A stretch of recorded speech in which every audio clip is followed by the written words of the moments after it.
in New York, the UN Security Council has been holding a special meeting on the war in Ukraine. All 5 permanent members attended for the first time since the conflict began. The meeting comes after Moscow announced referendums on annexation in Russian-held parts of Ukraine, and President Putin yesterday used a national address to threaten that he would use nuclear weapons to defend the integrity of Russia. He also announced the call-up of military reserves in what's been regarded as a significant escalation of the conflict. In a moment, we'll hear from our chief correspondent, John Cookson, for his analysis of the meeting. But first, here's the top diplomats from the US and Russia.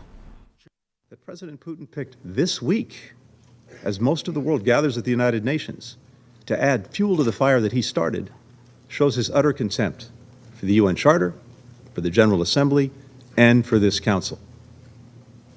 The very international order that we have gathered here to uphold is being shredded before our eyes.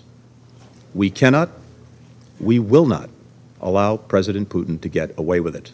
Defending Ukraine's sovereignty and territorial integrity is about much more than standing up for one nation's right to choose its own path, fundamental as that right is.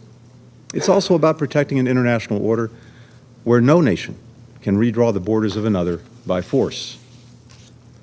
If we fail to defend this principle when the Kremlin is so flagrantly violating it, we send a message to aggressors everywhere that they can ignore it too. We put every country at risk. We open the door to a less secure, a less peaceful world. Своей безнаказанностью киевский режим обязан. The Kyiv regime owes its impunity to its Western sponsors, first of all Germany and France, but also the United States.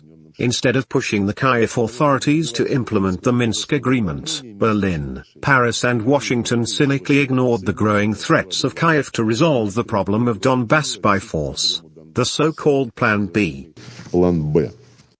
The Russian Foreign Minister Sergei Lavrov, and before him the US Secretary of State Antony Blinken. And John Cookson joins me now for more. Good to see you, John. So the Russian Foreign Minister Sergei Lavrov facing off against the US Secretary of State Antony Blinken at the UN Security Council, and Ukraine taking center stage. Hi, Charles. Yes, good to see you. Well, all these Security Council meetings are charged, but this one was supercharged. As you say, Charles, it's the first time 5 permanent members have met since the war in Ukraine began, so it was a very significant meeting. Antonio Guterres opened things off by calling it a senseless war, which of course is absolutely true. He gave the example that 5 children, Charles, are killed or injured every day, which is a very stark statistic. And then foreign minister after foreign minister then joined in a chorus of condemnation of Russia and alleged war crimes carried out by the Russian military. Now, Sergei Lavrov was there to represent Russia, of course, Sergei being the foreign minister, 72 years old, a diplomat. He's been kicking around the block for decades now, defending what some might say the indefensible President Putin's actions. And he came blasting back. You played a clip there, but some of the better stuff was that he accused the Ukrainians of being a bunch of Nazis backed by the Western military war machine. He said that Russia had never bombed civilian targets, only military targets.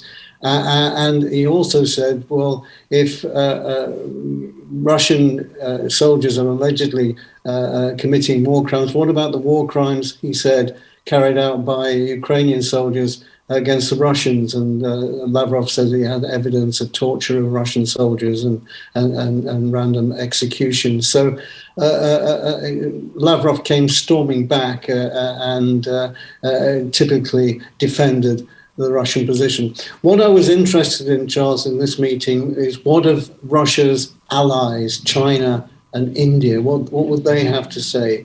Because Putin would certainly be watching and looking for some indication that he has support. He didn't get it from China Wang Yi, the Chinese foreign minister, said that the UN Charter, the rights conveyed by the UN Charter must be preserved. And crucially, he said that the sovereignty of any nation, and for this read, Ukraine, should be observed. And he also called for dialogue leading to peace. So precious little there from the Chinese in the way of support for Russia. The Indians were a little bit more circumspect.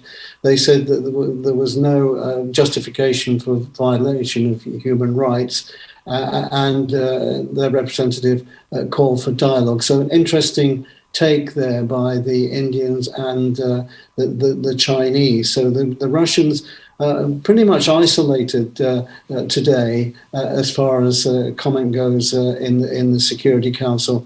We also heard from Karim Khan, a British barrister based in London and the prosecutor from the International Criminal Court, and he said that investigations were well underway in looking at recently exhumed graves and other possible war crimes committed in Ukraine. And he said that there was echoes of Nuremberg should be heard about this. Of course, Nuremberg being the trial of Nazis after the Second World War. So difficult day for Russia, and quite right, you might say, with Lavrov defending the position and not getting much support from traditional allies. Charles. And John, away from the fairly bullish talk at the UN Security Council, over at the General Assembly, there seemed to be a strong feeling that people want the war to end. I mean, many world leaders saying that should be the case, many of them calling for a negotiated solution. But in his speech, Vladimir Zelensky made it clear he didn't think this was the right time. He said that there had to be conditions for peace to prevail and there had to be punishment for Russia. Absolutely. I think Zelensky is in a slightly parallel universe here. As you say, he called for Russia to be kicked out of the Security Council where it has a permanent seat. He also asked for punishment for Russia in the way of possibly reparations. He said that Ukraine's territorial sovereignty must be restored, and that presumably includes Crimea, and that he also called for a cap on the price at which Russian oil and gas can be sold. Charles, look, let's be frank here, none of this is going to happen. The fact is that Russia cannot, under the present rules, be kicked out of the Security Council. Under the UN Charter 108, 2/3 of the General Assembly have to agree that, and then it has to be approved by all members of the Security Council, and they, of course, include Russia. So Russia's never going to vote for it to be thrown off the Security Council. On the other issues, reparations, well, maybe, but my sense of it is when the war is over, then the world probably has had enough of reparations and possibly punishing Russia for what's happened, because the Russian economy, it will be in dire straits and will need to be protected for as far as the world economy is concerned. And I imagine there'll be groans across Europe when Zelensky was talking about territorial sovereignty being restored, and that including Crimea.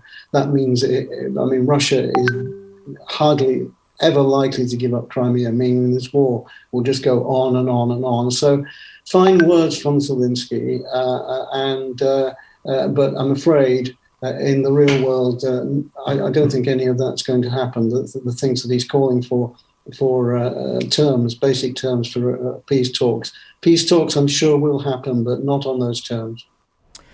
And John, just moving away from the UN, I know you're across all the different angles to that Ukraine story. We're hearing of unusually large protests in Russia, many of the demonstrators risking arrest to protest against Ukraine, but still the protests continue.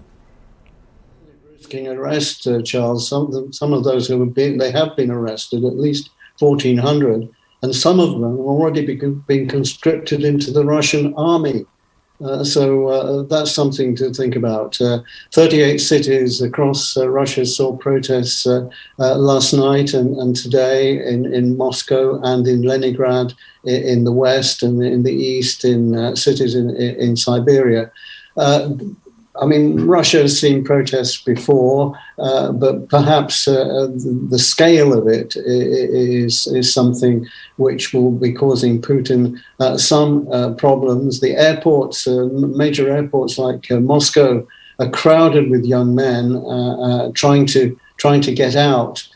Finland has seen a rush of Russians trying to cross the border, especially those with who have got visas from EU countries, because once Russians are into the Schengen area, which the EU visas apply to, they can move anywhere in Europe. So Finland being the closest viable crossing point, there are thousands of people are making their way there. So dire situation as far as Moscow's youth are concerned, and those in other major cities protesting because they're unsure what this call-up actually means, because Putin wasn't that specific. He said that students were exempt, but the Russian people are very skeptical about what Putin says on a day-to-day basis. So if they can get out, they're trying to.